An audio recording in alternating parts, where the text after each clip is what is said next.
Hey, what's up? Like, totally time for 90210. Well, hello everyone. Welcome back to the 90210 show. My name is Mark. With me as always is my girlfriend, Carol. How you doing today, Carol? Hey, what's up? Can you actually say my name, or? Yeah, I can say your name. Kale?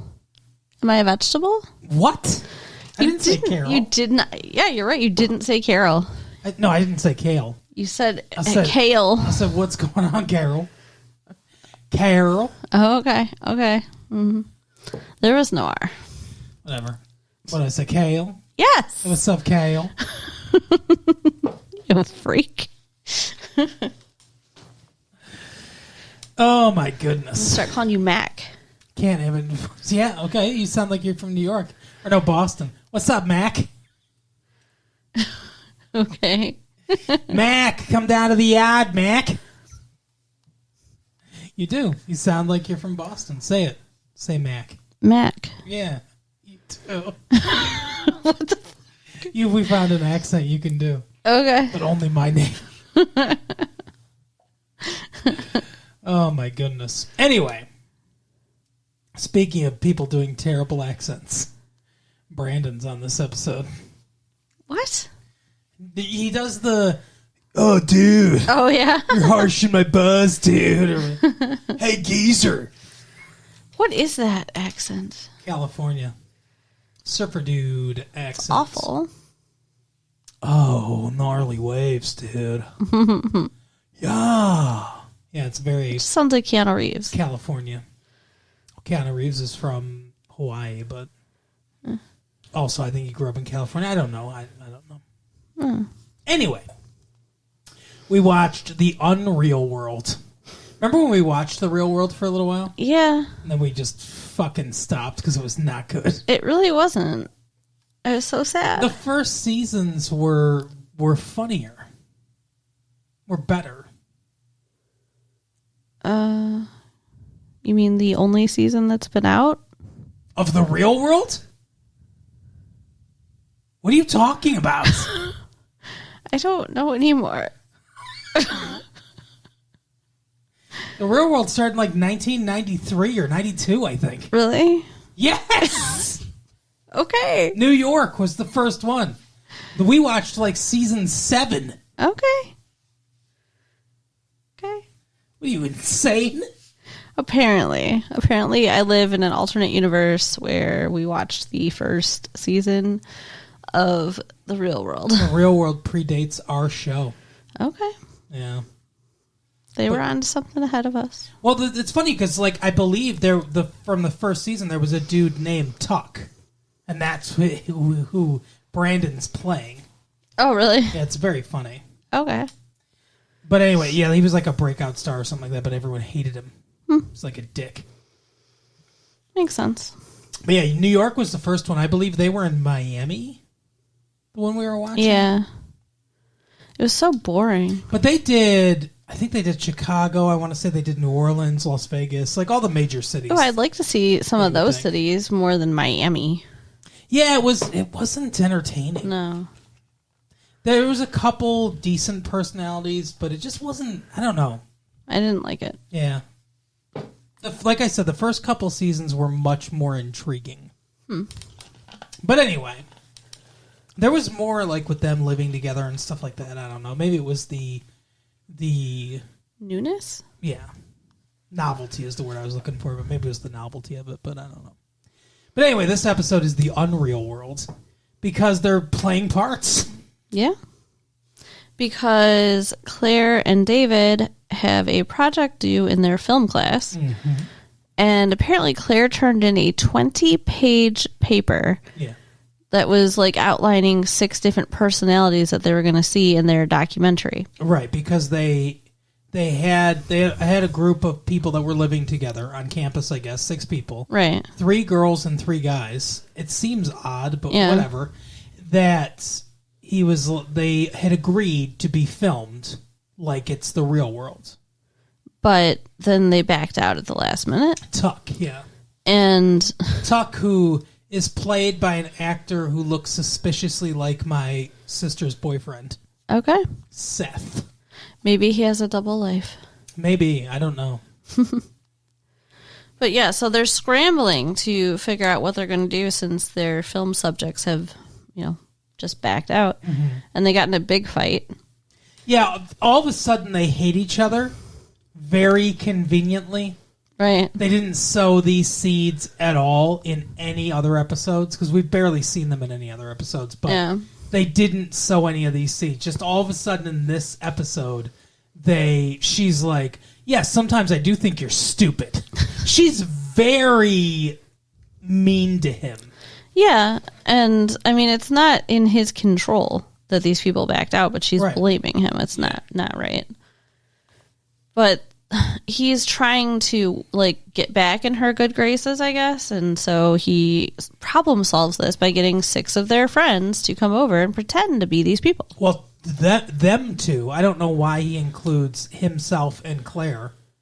Oh yeah, but then he gets Steve, Brandon, Kelly, and Donna. Right. So there's 6 of them. Yeah, I don't know why he could have gotten Andrea too.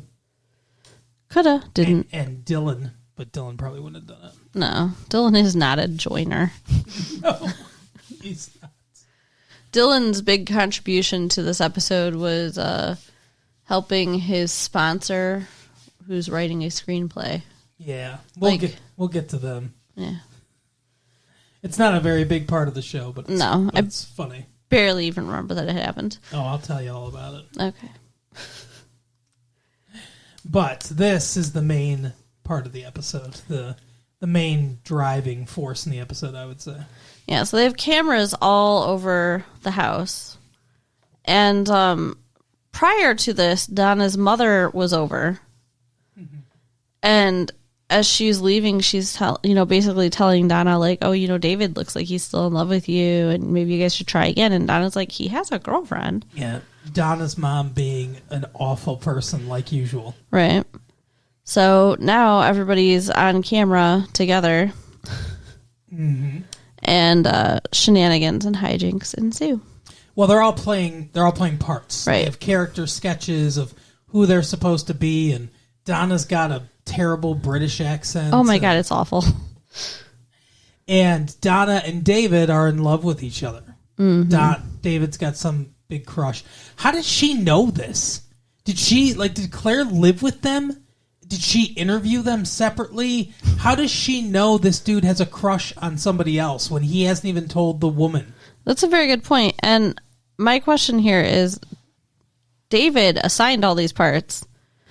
And, did he just throw that in there? I don't know.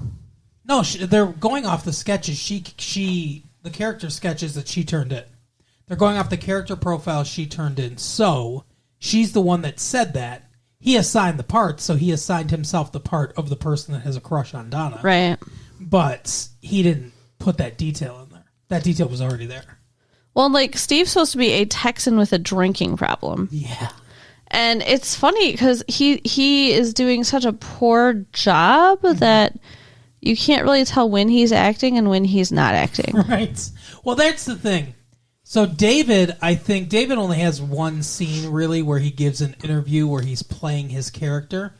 But I think that Brian Austin Green does a pretty good job of acting like he's acting unconvincingly. Not 100% unconvincingly, but so it's very difficult as an actor to be acting in a scene. Mm-hmm. To be playing a character who's then playing a different character and not doing a great job. Right. Doing an okay job, but not an awesome job and not a terrible job. It's easy to play farcical like you're and then I went to the store. Right. And, that's really easy. And then doing it really well, if you're a good actor, is easier. It's harder to get that middle ground of someone that has some talent but is not a super talented actor, because obviously he's not supposed to be playing a professional actor. But he does it really well. I could see exactly what he was doing, and he does it really well. Some of them don't. Like Donna's an okay actress. You know, Tori Spelling's an okay actress, but Donna is not. She's not good at playing bad because it's too bad. Right. And I think Steve's the same way. I don't think Steve can portray a decent actor. But I mean, it was different because it was so subtle. Like with Donna, it's like over the top, and Steve, it's like, are you acting or what's happening right now? It's like so like, especially like the Texas accent, he could have done a lot more with. Yeah, I agree. But then he gets a call from Celeste. I don't know why she's calling him. She called him? I thought just somebody gave him the news. Well, who would have called him? Any of their mutual friends? She's living in Hawaii. Yeah, but they went to school together. Didn't they? Actually, I don't think they did. But even if they did, yeah, they didn't really have mutual friends. They've been on a dating show. Yeah, I don't know. But I don't know who would be in Hawaii that would know this story. I don't know. Anyway, people talk. They broke up in Hawaii or whatever. Yeah. She stayed there, and apparently she's getting married to a Navy person. So yeah, he's very upset. Yeah. Which, like, I really don't get because they weren't like that super close. No, but now he's pining for her. Yeah, whatever. Cary Grant's son, Diane Cannon's daughter, who we'll never see again, by the way. Right. I mean, that's kind of the point of her being in Hawaii. And getting married. Mm-hmm. So we got to find a new love interest for Steve. Well, he throws some of them out there. And he gives a big swing and a miss to another one. Oh, yeah. You don't remember any of this shit, do you? No. At one point, he goes up to... Well, okay, we'll get there. But, so, he starts talking, and he's real, and is, like, you know, upset about how everyone that he's cared about's, like, I don't know, with somebody else or whatever, and they start filming it. Mm-hmm. It becomes a theme in this episode where people break character and start talking about real things, and someone picks up the camera and films it. Usually Claire. Expertly. Usually Claire, but one time it's Steve. Steve films Kelly, because then Kelly gets a call from her mother, who is allowing Mel to move back in. Yeah. Not only did they apparently date or fuck or whatever, but now she's letting him move back in. Yeah, Kelly is very upset. It's going very fast. And Steve decided to spike the watermelon. Yeah. At the party that they're having. With vodka. So, you know, Kelly gets wasted on that too. Yeah. Well, they all do, but Kelly gets the most wasted. Oh, yeah. And I think partially because of the news that she heard. He tries to warn them, hey, this is real vodka. Yeah, because they were supposed to be using water. Right. But because he's got a drinking problem. And they all get drunk. And this is the heart of the matter. They all get drunk, and then they start talking about well, first of all, Kelly goes off. She gets her call from her mom. She gets all pissed off, and she's like, she has no self-respect. He cheated on her, and why all of you guys are cheaters. You're all awful. And she finally calls Brandon out. You were right. You thought that she suspected something was going on, even though she never let on. But she finally calls Brandon out, and she's like, yeah, well, what was going on with you and Emily Valentine? Well, I was in the fire. Right. And he's like, what are you talking about? And then Claire says to David or something like that, well, you still have feelings for Donna. And he's like, well, I bet you still have feelings for Brandon. Brandon and Kelly have left at this point. Mm. And she's like, yeah, I guess I do. Which is weird because that's never come up either. Yeah, I really thought she was over him. It's like she's talking about how she's flirting with him all the time and stuff like that. And it's like, have they even ever seen together? Nah. So, yeah, it's weird. But they all start talking about it. About who they still love, or they love two people at the same time. Like, Kelly ends up going to bed because she ends up passing out because she gets too drunk. Her and Brandon have a conversation where she says to Brandon, yeah, you never really answered about Emily Valentine. What's going on with that? What were you doing? You need to tell me what you were doing when I was in the fire. And he was like, nothing. She's like, what do you... He keeps avoiding the question. And he finally says, well, what are you asking? She's like, did you sleep with her? And he lies and says he didn't. I do not believe him at all. No, I don't believe him either. He lies and says he didn't. He's like, we had a good night kiss. That was it. And that's all we saw on camera. But he was very late to that party. When they had the good night kiss, the fire had not broken out yet. Right. She was still just dancing, getting ready to... She wasn't even ready to leave yet. Exactly. So, how long did that good night kiss last for? Why was it like 2 hours later till you came to the fucking party? I just don't believe him. No, yeah, I agree. I think he totally slept with her. But he says that, and then she says, well, good, because I need to be able to trust you because I think about our future together and getting married and all this stuff and everything. And then he starts to confess that he thinks about it too, but she's passed out asleep. I don't think they should be together. I agree. It really bothers me. Like, I was kind of hoping that when it came to light that they would break up. Me too. Did not happen. So everyone's confessing everything. Like Kelly, before Kelly goes to sleep, she points out how David cheated on Donna, and she says Steve cheated on Celeste, which is why she's marrying somebody else now.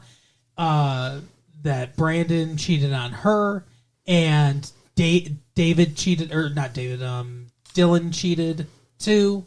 Oh, yeah. And she says, Donna says, well, Ray didn't cheat on me, which is so funny.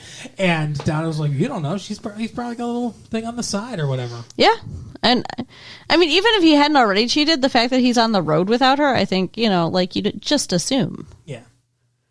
So, then she passes out. She throws that grenade, and then she passes out. But then they all start talking about, like, Steve says, hey, if you weren't with Kelly, or if Kelly would have me back, I'd take her back in a second. And I wonder if that's going to happen. I would love to see that happen. I would, too, actually. I think they would be a good couple. Yeah. But they kind of all go through and confess. It's a big confession of cheating, this episode. Yeah. Yep. So, and earlier, David and Donna kissed. Yeah, when they were talking in the bedroom, she's like, I was just remembering the last time that we were both in here. When I almost got raped 3 weeks ago. And he hugs her to comfort her, but then they start making out. And I have an issue with that. Uh-huh. Because, like, she's like, I was just thinking about how I almost got raped, and now we're going to make out. Let's fuck. And, like, this happened in a book I was reading before, too, where, like, this lady got raped, and a guy saved her, and then they were, like, romantically interested, and he's, like, touching on her and stuff, like, a day later, and I'm like, that does not seem right. What book was this? I don't even remember. It was just some, like, stupid, like, I don't know, teeny bopper kind of. Oh, okay. Whatever, I don't remember. All right. But I was worried it was a book I wrote. Why did you write something like that? I don't think so, but I could have. I mean, I know you've written about women getting raped, but I don't remember thinking... Not like it's a theme. I don't remember thinking that it was unrealistic or something, but I mean, this was very obviously like okay, gotcha. Stupid and didn't make sense in this book and in this episode of 90210. I'll bet you a guy wrote that. Oh, yeah. Because it's a very hero complex thing. Like, guys think like, oh, knight in shining armor, but it's like, but if she's already been raped and like, yeah, that's not how a woman's going to look at that.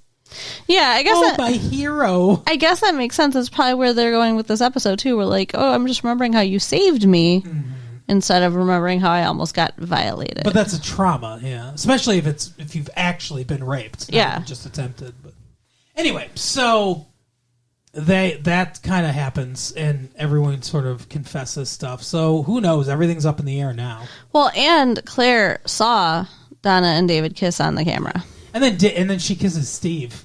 Oh, yeah. As part of her character. So then, when they're editing everything, Claire says it's Claire and David. And Claire's like, that's when she gets really insulting to him.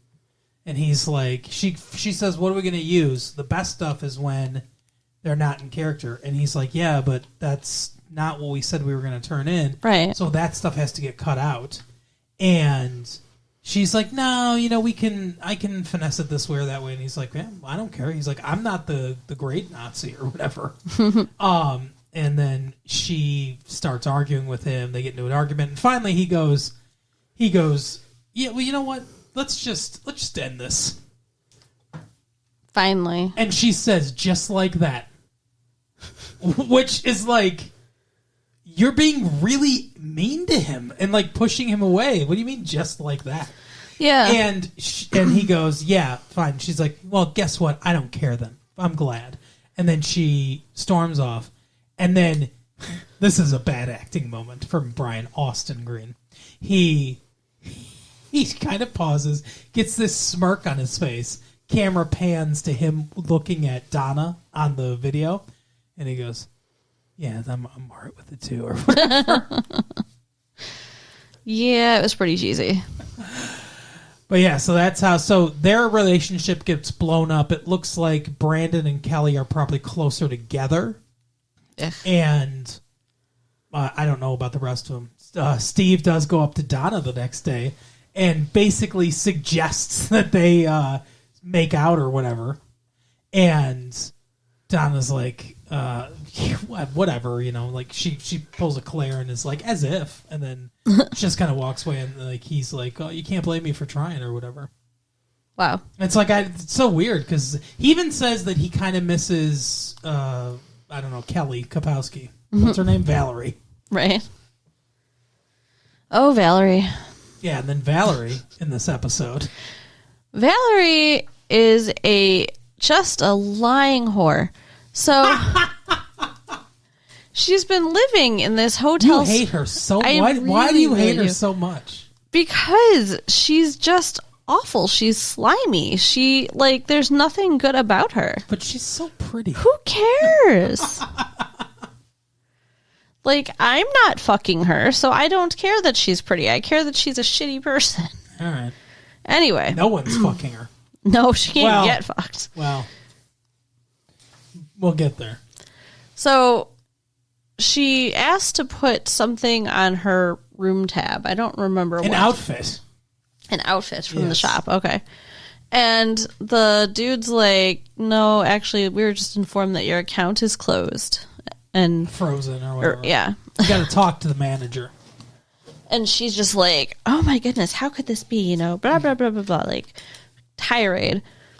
And it turns out she's been living 3 weeks in this hotel, which it seems like it should have been a lot more, but the show's trying to say it was only 3 weeks. Yeah, that doesn't make any sense because Donna's like, I've been holed up in here for 3 weeks. Yeah. It doesn't make sense. She's been there, I think she's been there longer than 3 episodes. It's definitely been longer than 3 weeks. I was thinking it was like a month or two at least. At least. So, anyway, they're saying she owes them 3 weeks of whatever it costs per day in this suite. And spa charges, clothes charges, food charges. Room service. Apparently, she's been charging everything, living on credit. I don't know how that happens. I don't know how you just show up to a high-class hotel with no line of credit, no credit cards, no references, and just say, yeah, I'm going to open up credit and just put everything on my bill.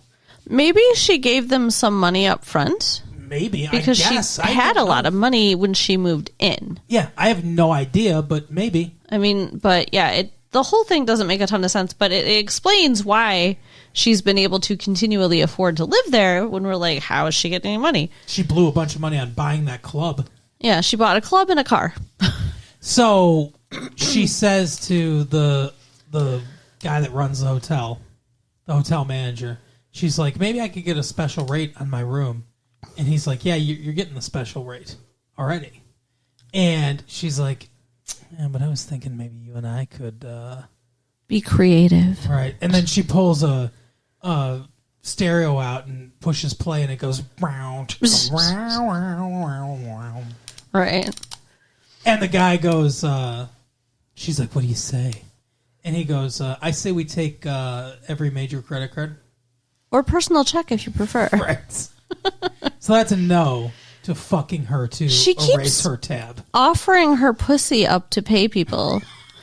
Like, that's why I don't even... I feel like calling her a whore is an accurate statement at this point. Well, here's the thing. She wants to be a whore, but no one's buying. It's so weird. Yeah. Because she is so pretty. Yeah. Although I can't imagine a hotel manager being like, yeah, okay, let me have sex with this 20-year-old, and then I'll somehow erase her tab. Yeah. Seems ridiculous. So she ends up moving back in with the Walshes. Now, I don't see how that's really going to solve the problem. I mean, she's not going to get any more in debt, but she still owes. And again, they just write it down. We don't get to see the number. We don't know how much she owes. I hate it that they keep doing that with money. Like, give us some frame of reference. They're rich. I want to know what numbers we're talking about. Right, yeah.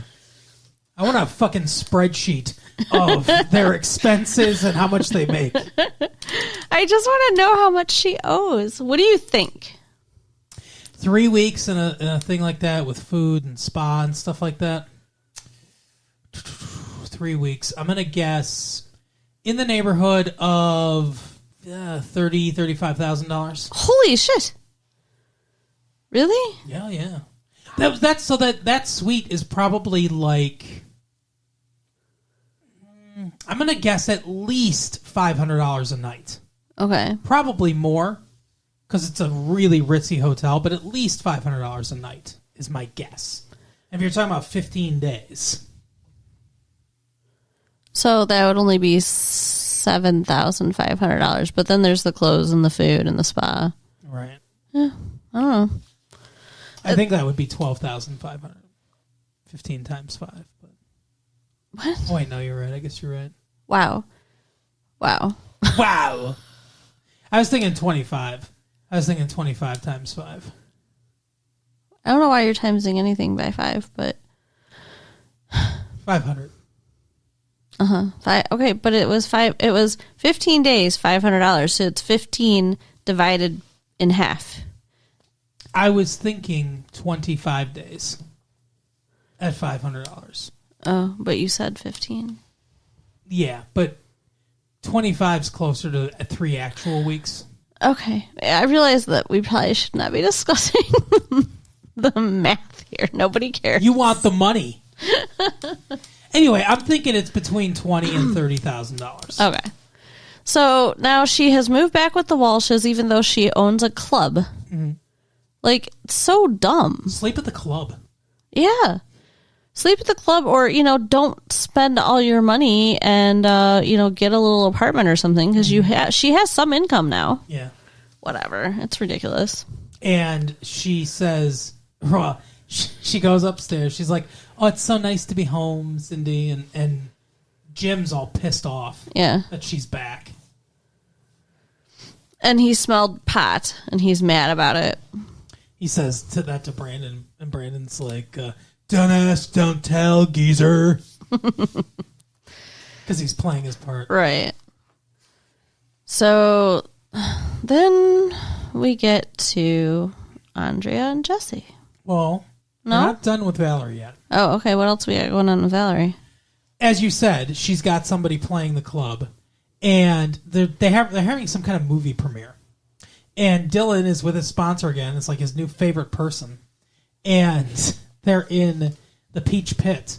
And Valerie starts talking to him, to both of them. And the sponsor guy is like kind of enamored with her. And she's talking about this movie that's premiering. He's like, oh, I know that guy. I know his work. And she's like, well, why don't you guys come in and look, and everything. And he's like, yeah, it'd be a great time to... what's it called? Mingle. To network. And so they agree to go. And they go in there, and she's kind of flirting with Dylan and being nice to this guy. And she says to Dylan, hey, do me a favor. Find me before you leave. So Dylan does, and she gives him a ride home. They go to his house, and she's like, oh, it's nice being on friendly terms like this. And he's like, yeah, drugs and money got in the way, but, this is okay.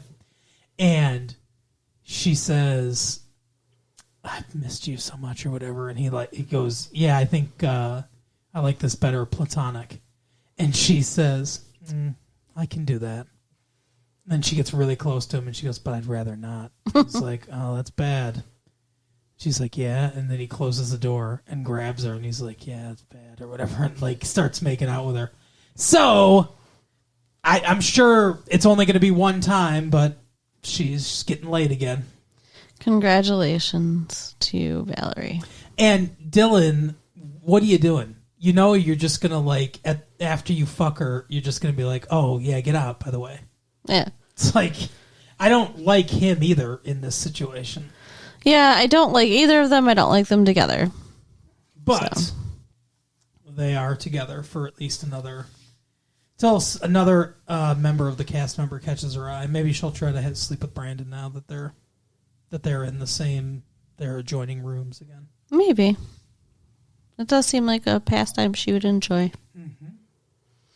So, that's her. Then we get to Andrea.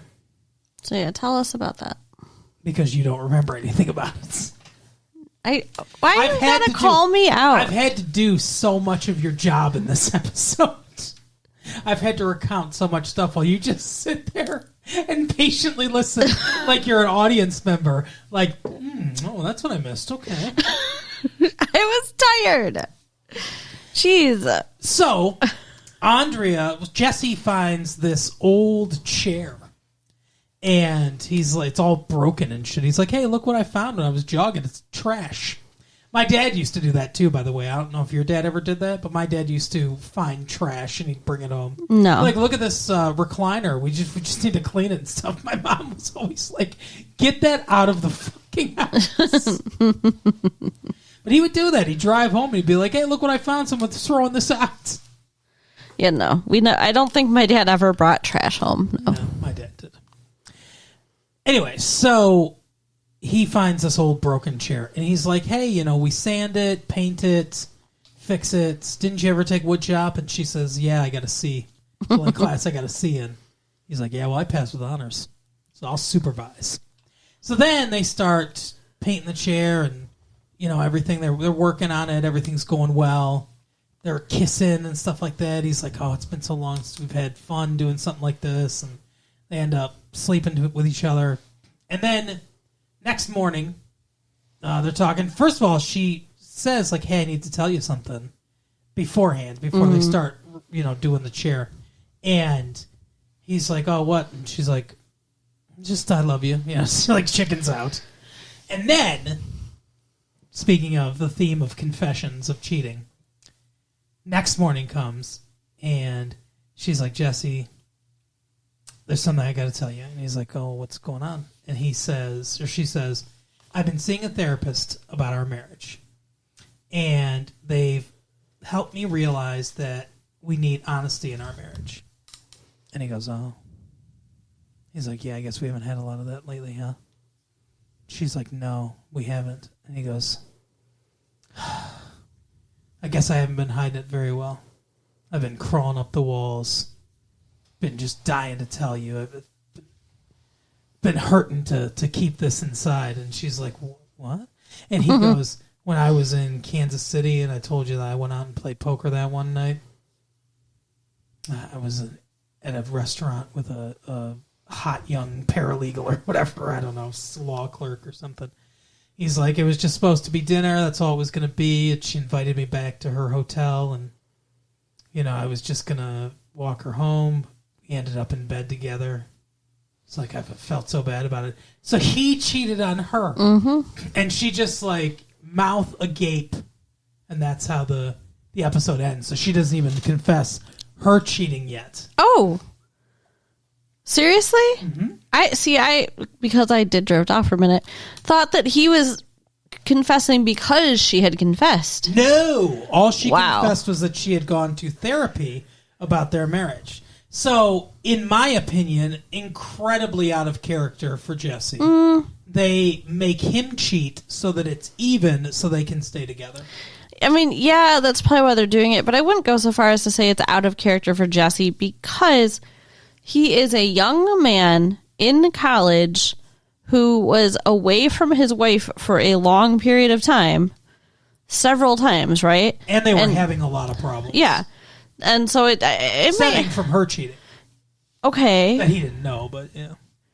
But I'm just saying, like, it makes sense that he might, waver. I guess. Nobody is perfect, you know? No, except for me, but nobody's perfect. You're right. I mean, yeah, under normal circumstances, I don't think he would have cheated. But he did. And so now we have to see if she's going to confess her cheating. And if she does, are they going to just forgive each other and move on? And if she does, is it going to be off camera? Is in the next episode, are we going to start with a conversation with them, with her going, I can't believe you did that or whatever. And he's like, yeah, well, you cheated on me too. And then, like, because he already knows. It better not be. Like, we need to see her confess. Yeah. I want to see her get in trouble. I want her to suffer. It's so funny. Like, I'm not even mad at Jesse. Well, he didn't know that he was getting cheated on already. But, yeah, I mean, I see where you're coming from. But yeah, that's the episode.